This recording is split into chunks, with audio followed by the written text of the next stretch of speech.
ایک بڑی پیاری حدیث آپ کے لیے میں لے کے آیا ہوں،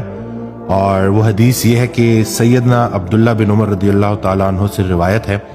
وہ کہتے ہیں کہ ایک آدمی نبی کریم صلی اللہ علیہ وآلہ وسلم کے پاس آیا اور کہا کہ اے اللہ کے رسول، کون سے لوگ ہیں اللہ تعالیٰ کو زیادہ محبوب ہیں، اور کون سے اعمال اللہ تعالیٰ کو زیادہ پسند ہے؟ رسول اللہ صلی اللہ علیہ وآلہ وسلم نے فرمایا، وہ لوگ اللہ تعالیٰ کو زیادہ محبوب ہیں جو دوسرے لوگوں کے لیے زیادہ فائدہ مند ہو، اور اللہ تعالیٰ کے ہاں سب سے زیادہ پسندیدہ اعمال یہ ہے کہ مسلمان کا اپنے بھائی کو خوش کرنا، اس سے کوئی تکلیف دور کرنا، اس کا قرض چکانا اور اسے کھانا کھلانا۔ مجھے کسی بھائی کی ضرورت پوری کرنے کے لیے اس کے ساتھ چلنا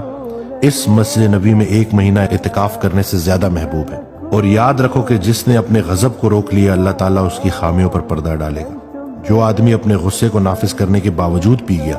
اللہ تعالیٰ روز قیامت اس کے دل کو امیدوں سے بھر دے گا۔ جو اپنے بھائی کے ساتھ اس کی ضرورت پوری کرنے کے لیے چلا، اللہ تعالیٰ اس کو